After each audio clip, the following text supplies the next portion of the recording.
Welcome back, traders. This is Sandra with Trading Made Simple. I have a question, Sandra. Yes, please. Yeah, so I'm kind of running the autopilot weekly using the Sunday night, Sunday evening list. So, and that's going well. Now I'm understanding more about how to kind of analyze the charts and using the dark pools now. Very interesting. But going through the week, since I already have my automations done on Sunday, how would I find other tickets to kind of do this analysis and maybe trade and automate? Oh, this is a great question. So, Paulo, I'm going to switch screens with you real quick and then just show him kind of the watch lists. So, as an example, guys, when you're looking for, let's say, a watch list, and you have our weekly watch list. We gave you 8 to 10 tickers you can add to this. The reason we did that is because you're going to do 2 tickers for each, a call and a put, for obvious reasons that Paulo and I just discussed today. And so with that then, if you wanted another watch list, you wanted additional tickers, one of my favorite watch lists that was created by Thinkorswim, if you click this button right here and you go to public, these are public watch lists, you could see basically a drop-down menu that has a lot of different titles. And one of my most favorite is called the Market Makers. Let me try to find it. it. Market Maker Movers. That's too bad. So interesting that I can't find it on the simulated, guys. But if you go into your public watch lists, you could see the watch lists that were already created under the public title for different groups of stocks. You can have ETFs, indices, NASDAQ 100. Let me just go over to the NASDAQ 100 really quick. Let's see if I can get over to it. There it is. And then what that will do is it will then populate, right? Let me make this a little bigger for you guys. It will then populate all the stocks that are in the NASDAQ. Before we dive into the next trade setup, if you're new here, welcome. I'm Sandra. I teach everyday traders how to use automation to trade smarter. If that sounds like your style, make sure to subscribe and check out the resources in the description to get started. And so this is helpful as an example. As you're looking at different stocks, you can then look to see what is in the NASDAQ 100 as an example. You could go to DIA and look for that. So you have a lot of different public watch lists here that you could take a look at to analyze charts galore. If we go over just to the indices as an example, you could see all the major indices. There's also, I know for a fact on the Real platform, there is a public watch list called Market Makers. And the reason I like that one is because the Market Maker Movers are big stocks in our stock market that you would know. Google, Apple, it's got the Mag 7, it's got banks, it's got, the technology sector. So you can quickly scan stocks, hook them up to your chart. As an example, let me just show you really quick. Let's go to ETFs, all ETFs as an example. So all ETFs you could take a look at just to see what the sectors are doing, right? So this is really helpful when you're wanting to go and check your charts out. And what you want to do is just make sure that on your watch list, as an example, there is a drop-down menu, and it has these paper clips that all have a different color and are numbered. And what you want to do is just pick one. I picked 3 here, which is blue. If I go to my charts, I'm going to pick the same one, 3 and blue.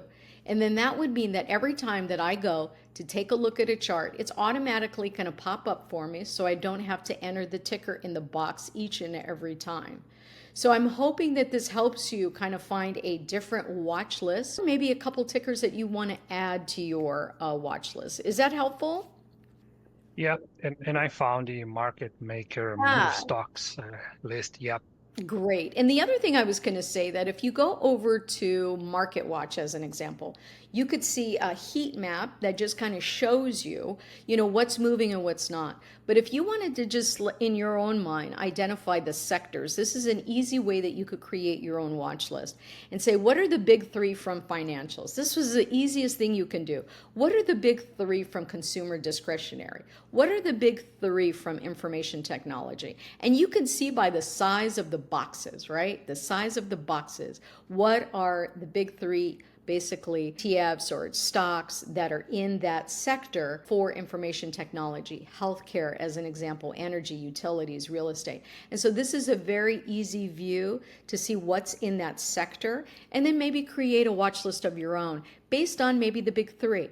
Why do we want the bigger stocks? Well, we want ones that have a lot of volume, and the reason is because these heavily traded stocks allow a retail trader to get in and out very quickly without a lot of slippage. So the bid and the ask is narrow, so you're not losing a lot of money getting in and out of a trade.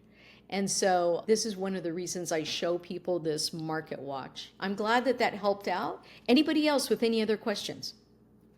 Hi, this is Owen. I wanted to expand on that. Would it be an option to use the scan option in Thinkorswim and then specify your volume and the kind of stocks you wanted to trade, like say between $20 and $40? Would that be, and then you can create your own market, your watch list? Absolutely. So if you have a small portfolio and you're only interested in stocks that are only between, $10 and $30 as an example, you're going to need to do a scan and create a watch list.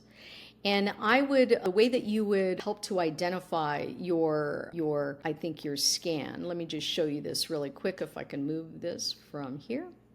So right over here, you can see that volume is at 3 million for Visa. We've talked about this before, but I just want to hit it home, and then I want Paulo's perspective.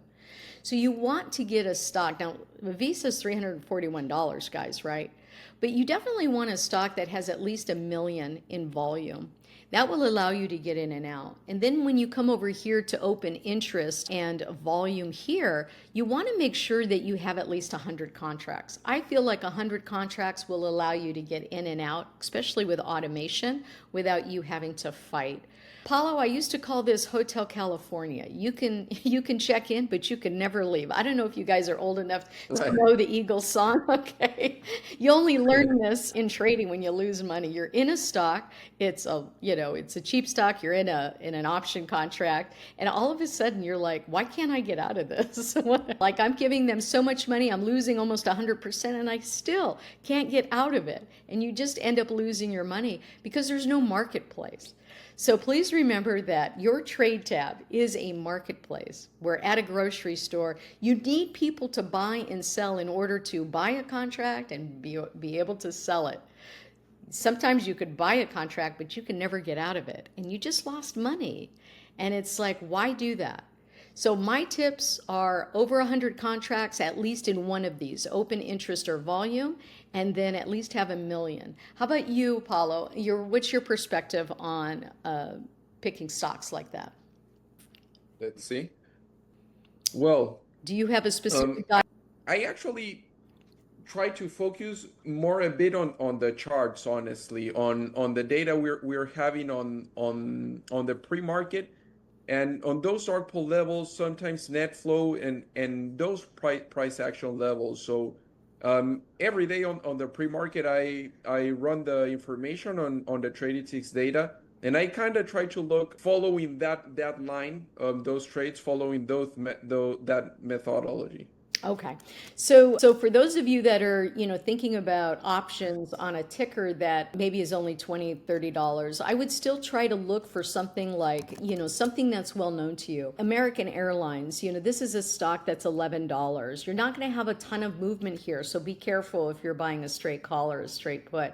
Remember that you can see what the expected move is here. So as an example for American Airlines, it's expected to move within 2 days. It's expected to move 39 cents, either up or down. So that should really kind of help you try to identify your expectation of profit. And you see how it's got 34 million here. When we look at the volume in the open interest, you could see that there's 10,000 contracts on both.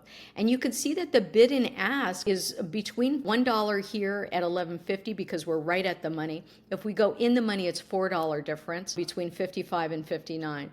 So that's the amount of money, right, that you would have to negotiate with to be able to get out of your contract. If you go to a contract that's got NA as an example, let's go all the way over here.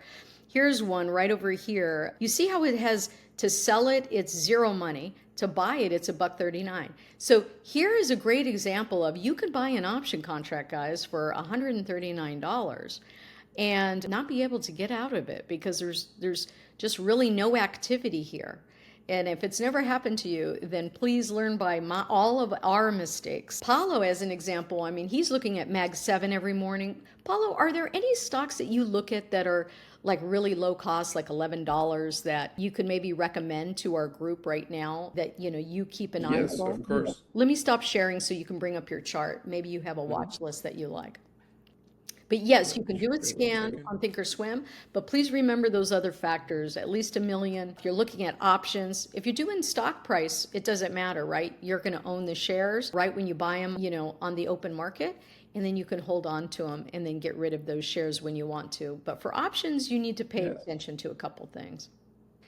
And so as I'm looking for trying to find, for trying to find those low cheap stocks, I try to look for stocks that the price on the stock might be a bit lower, not necessarily the market cap. But for example, if a stock price is located below 100, you're usually going to be able to find options contracts that you can buy at 20 or 30 cents. For example, Marvel could be one on the Max 7. Nvidia, even though it's the biggest market cap, as its price, it's much lower, for example, compared to Meta, compared to Microsoft. Nvidia, Google sometimes give good cheap trades. For example, Broadcom at 300 is a bit expensive, but Marvel 74, Intel at 20. Yeah. Yes, that one is very good. On AI software, for example, Palo Alto Networks is a good one. Datadog here. Let's see. Palantir, sometimes it's also a bit cheap here. For example, Disney, Roblox, Unity, sometimes Roku. So I try to look for stocks that might be in between 50 to 150. And why that amount of money, 50 to 150? Why? Because when the price of the stock is low, the premium usually is also similar low as the stock. So for example, it's not necessarily because of the volatility or the market cap on the stock. For example, Netflix at 1,175, it's a smaller market cap than Nvidia, but it's much more expensive because each share costs a lot more. So if you buy a position and that one turns into 100 realized shares, the amount of money you're going to have to buy, it's going to have to be a lot more. So that is one of the reasons those positions sometimes cost more as well. So I kind of try to keep it in between the 50 to 100, sometimes even $200 range. Above 500, I would say premium does start getting a bit expensive on options. What do you think? So I try to look in between that range. What do you think about penny stocks? You know, I tell people to stay away from penny stocks because, you know, there's always a lot of fraud that's connected to them. You know, it can pump one day and then completely be dissolute the next day, and you lost, you know, any shares that you may have purchased. What is your experience with penny stocks? I don't personally trade them, even though they can be very, very cheap, because the only thing with penny stocks is that they don't have much data available. For example, dark pool levels, net flow for penny stocks, they don't have that much liquidity, so it's a bit harder to chart them. And since I'm a technical trader, there's a bit of that going on. Penny stocks seem to sometimes be traded better from the social point of view. For example, there's a trick for those penny stocks. For example, their Google searches on the ticker, when they are increasing, we're decreasing. So I do think penny stocks might sometimes behave better when we are analyzing them under social measurements, right? They don't get that technical as small caps, mid caps, or big caps. I think Paulo's being quite nice about it. I say be careful on the penny stocks. There's a lot of issues there. So I guess, you know, in retrospect, you can do scans on Thinkorswim and put in those parameters. What you're going to find is you'll have a watch list of 1,000 stocks, all names that you don't know of. And so that's going to just create a lot of work for you. Hence, I always say, trade the names that you know, that you're familiar with, that could kind of keep you out of hot water if you're brand spanking new. And it's also, I believe, Paulo, what's your experience on, when the market is pumping, are most stocks pumping? And when the market is falling fast and VIX is underneath the 20, and there's just a sea of red, you may find one or two tickers that are going the opposite direction. But for the most part, my analysis is, hey, look, when the market's rising, it will lift all boats. And when the market's falling, it's going to take that tide away just in the same manner. Do you think of the market in that respect? Yes.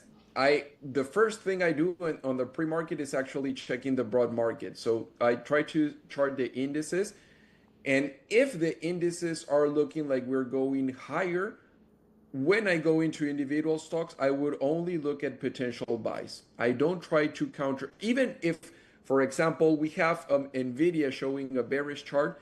If SPY, QQQ, DIA is showing a bullish breakout, no, I wouldn't trade that short setup on NVIDIA because that would be counter trend trading. Right. And so as you can see, even in a week's time, you're on a 4-hour chart. So we're looking at Apple here, and it just goes to show you my thought process on why I tell everybody to do a long call and a long put on each one of your positions. Is here's a 4-hour chart. How many days is that? That's 1, 2, 3, 4, 5. It's 6 days of data here on his chart. And within those 6 days, not only did you have a put play, but you also had a call play, right? Look at how big those candles are on those days. And so if you just programmed one, then maybe you only took advantage of one. But there are times in this volatile market that within a week's time, you could profit from two. And by the way, the caveat, you could also lose two. So I want to make sure, when we have a sideways premium killing day, doesn't help any of our long calls or long puts if you're in a trade. But hopefully throughout the week, those average out, right? So, Paulo, I appreciate you being here as our guest. Paulo's going to be helping me from time to time if I have an appointment to get to and I'm not here. Paulo will be doing, maybe a lesson on what's happening in the market that day, or maybe a specific topic for 10 to 20 minutes, and then open it up for questions. Paulo's also a coach. So not only does he do live training and trading with us in the morning, and by the way, he live trades and trains every morning, and then we release that video to our SKOOL.com, Trading Made Simple, SKOOL community. And so that can really help people kind of get an overview each and every morning of what he's looking at. And whenever he says, hey, this looks like a premium killing day, he's typically right and price is just going sideways. So get the heck out of your chair, go enjoy your life outside, because if you're just going to sit there and manually stare at your chart all day long, you're just trading one job or another, and it's not pleasant. For those of you that I missed any questions today, please just go ahead and email me, Sandra@tradingmadesimple.org. We'll get those answers to you. I appreciate you being here. I hope this was helpful to get a different perspective, and we'll see you next Wednesday. Bye, guys.